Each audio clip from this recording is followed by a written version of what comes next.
Hello again. Uh, Tonight I'm going to be making a video about the three wise men. A lot of people don't know the three wise men were Zoroastrian. That was the faith they followed. Wasn't really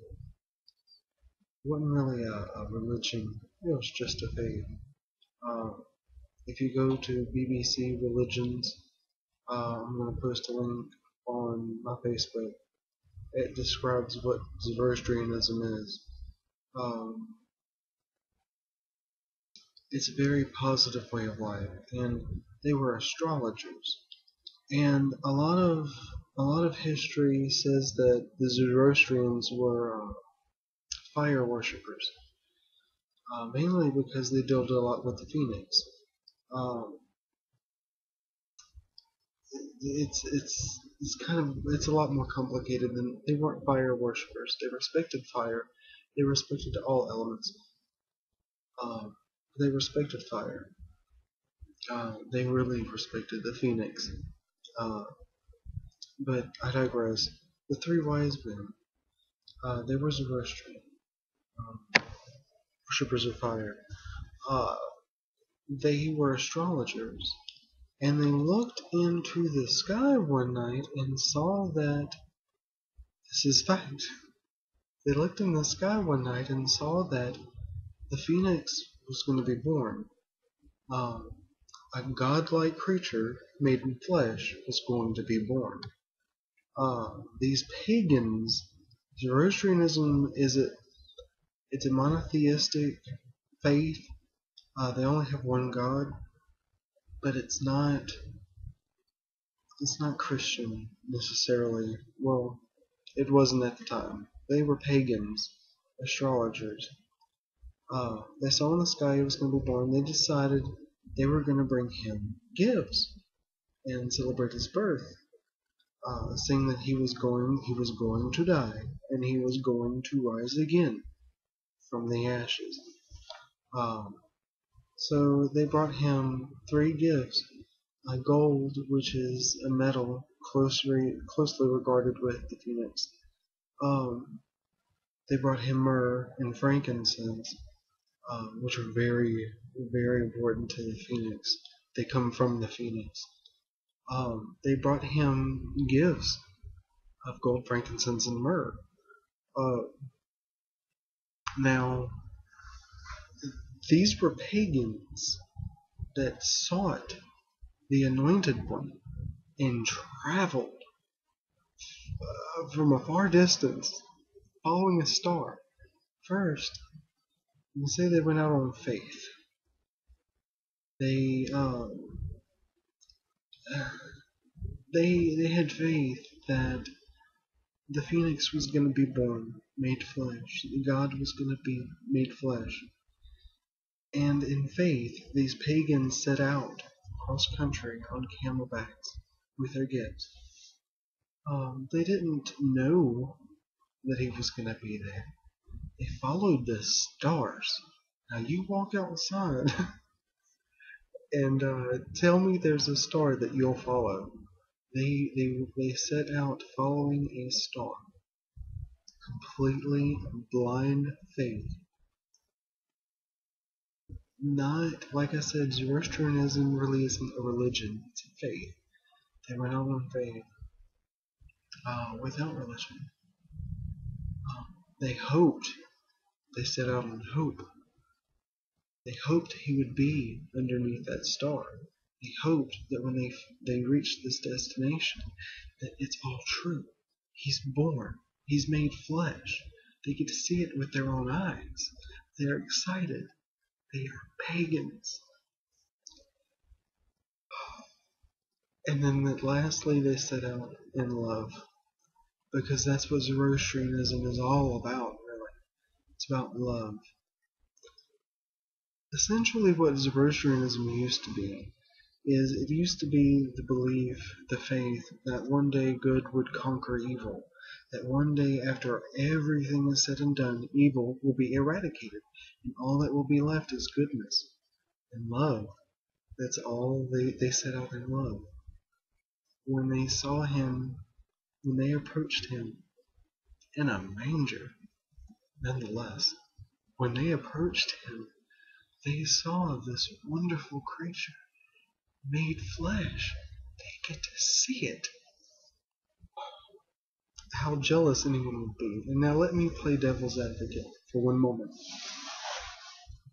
Let's say that Jesus was not the Messiah. Let's say that the three wise men, the pagan Zoroastrians, let's say that they set out across country following a star to this one day resurrected king, God in flesh. Let's say that they followed that star, they went all that way for nothing. Let's say that he was not the Messiah. Okay. He, historically, he didn't know, and this is the true part, he didn't know that he was God.